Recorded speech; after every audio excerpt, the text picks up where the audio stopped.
Pemirsa, seorang relawan gempa Nusa Tenggara Timur meninggal dunia diduga akibat kelelahan saat menyalurkan bantuan. Jenazah korban dibawa tim SAR menggunakan helikopter menuju Bandara Labuan Bajo untuk diterbangkan ke Jakarta.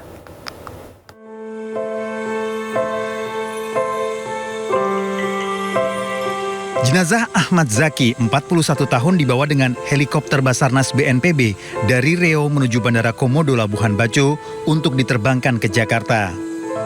Jenazah pendiri Yayasan Gerak Bareng ini meninggal diduga akibat kelelahan saat menyalurkan bantuan di Manggarai Timur. Ahmad Zaki meninggal di Desa Satar Padut, Lembah Leda Utara, Manggarai Timur sekitar pukul 14 waktu Indonesia Tengah saat menuju masjid untuk menyerahkan bantuan. Namun di tengah perjalanan, Zaki yang menyetir mobil mengaku lelah dan dua temannya menolong. Di perjalanan dia merasa kondisinya kurang baik, sehingga memerintahkan kepada rekannya menghentikan kendaraan logistik tersebut, dibantu karena untuk melepaskan jaket maupun helm.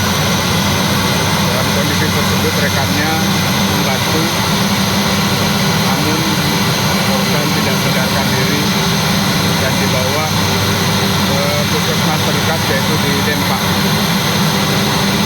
Pada saat pemeriksaan dari dokter di Dempak, korban dinyatakan meninggal dunia. Jenazah akan diterbangkan dari Bandara Komodo Labuan Bajo menuju Bandara Soekarno-Hatta, Jakarta.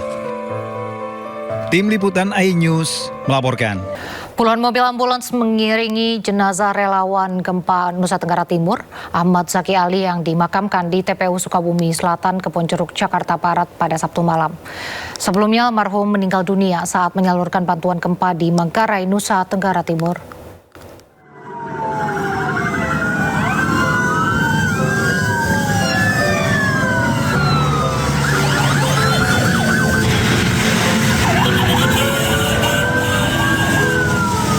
Puluhan mobil ambulans mengiringi jenazah relawan gempa NTT Ahmad Zaki Ali atau yang kerap disapa Bang Jack.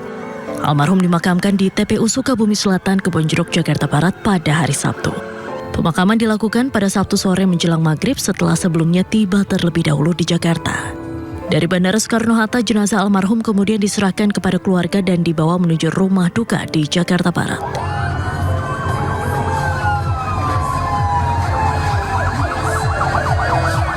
Prosesi sholat jenazah berlangsung khusyuk dengan diikuti oleh ratusan pelayan. Ratusan personel rescue Kantor Pencarian dan Pertolongan Jakarta bersama ratusan potensi SAR dan komunitas ambulans Jabodetabek selanjutnya ikut mengantar almarhum ke peristirahatan terakhirnya di TPU Sukabumi Selatan, Kebonjeruk, Jakarta Barat sebagai bentuk penghormatan. Suasana penuh duka pun menyelimuti pemakaman almarhum. Sebelumnya, pendiri Yayasan Gerak Bareng ini meninggal dunia pada Jumat 21 Agustus saat hendak menyalurkan bantuan kepada korban gempa di Manggarai Timur, Nusa Tenggara Timur. Jenazah kemudian dibawa menggunakan helikopter Basarnas dari Riau menuju Bandara Komodo Labuan Bajo untuk diterbangkan ke Jakarta. Kebakaran hebat meludeskan destinasi wisata Desa Adat Sade di Lombok Tengah, Nusa Tenggara Barat. Ratusan rumah adat terbakar, sementara 700 kepala keluarga kehilangan tempat tinggal. Pasca kebakaran Desa Adat Sade, warga mulai mengumpulkan sisa-sisa material dari kebakaran. Kepulan asap bahkan titik api masih terlihat di sejumlah rumah warga yang terbakar. 150 rumah di desa terbakar mengakibatkan 700 kakak kehilangan tempat tinggal. Sebagian warga terdampak mengungsi ke rumah kerabat di luar desa.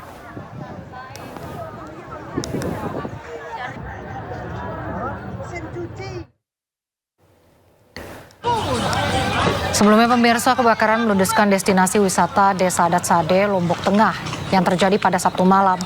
Api mudah merembet karena atap bangunan rumah adat terbuat dari ilalang. Sumber api berawal dari bagian tengah permukiman rumah adat. Diduga berasal dari korsleting listrik di salah satu rumah.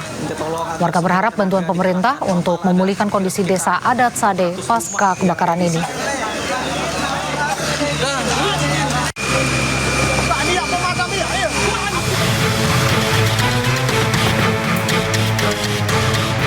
kebakaran hutan.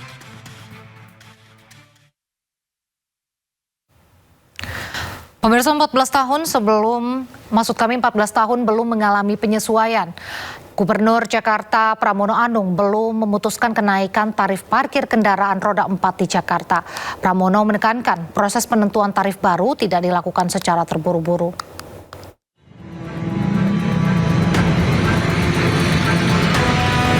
Muncul wacana kenaikan tarif parkir hingga Rp60.000 per jam untuk kendaraan roda 4 di wilayah Jakarta. Terkait hal tersebut, Gubernur Jakarta Pramono Anung jelaskan bahwa usulan itu memang sudah disampaikan kepada dirinya.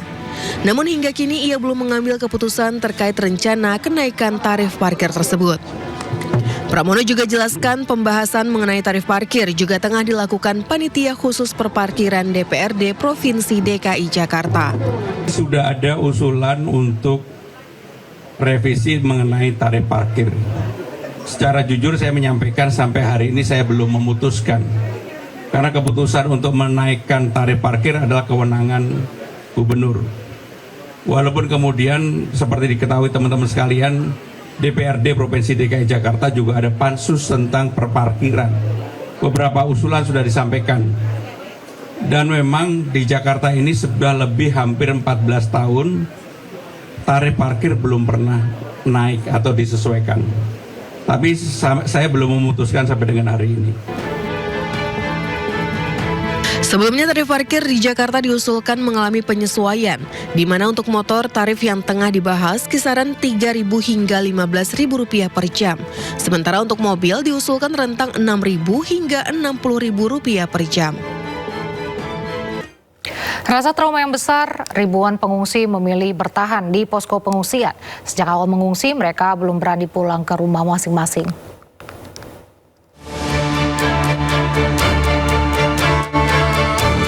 Lebih dari 1.300 pengungsi masih bertahan di tenda-tenda pengungsian di Gor Samador, Maumere, Kabupaten Sika, Nusa Tenggara Timur. Mereka masih takut kembali ke rumah karena trauma dan khawatir terjadi gempa susulan. Salah satu pengungsi yang bertahan dari hari pertama adalah Yanti. Kebutuhan anak-anak kita juga pakai uang pribadi.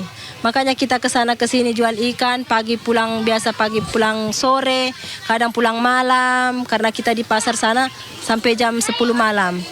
Biasa jam 10 malam kita pulang ke tenda. Iya, belum berani pulang karena kita masih was-was. Takutnya ada mana lagi kita ada anak bayi. Yanti dan pengungsi lainnya tetap beraktivitas bekerja sesuai profesinya masing-masing. Namun untuk bermalam, para pengungsi masih memilih tinggal di posko pengungsian. Sejak awal didirikan, posko di Gor Samador terus menerima bantuan dari berbagai pihak. Namun, para korban meminta agar donatur juga memberikan bantuan makanan dan perlengkapan bayi untuk anak-anak mereka. Perlunya perhatian dari pemerintah terkait dengan seperti apa penanganannya nanti terhadap korban-korban gempa khususnya di Kabupaten Maumere ini, terlebih untuk kebutuhan pengungsi, kemudian juga untuk rehabilitasi dan juga mungkin pembangunan serta renovasi bagi rumah-rumah mereka yang hancur akibat gempa yang terjadi beberapa waktu lalu. Dari Kabupaten Maumere, Nusa Tenggara Timur, Muharlin Muhammad Hoirudin Ainis melaporkan.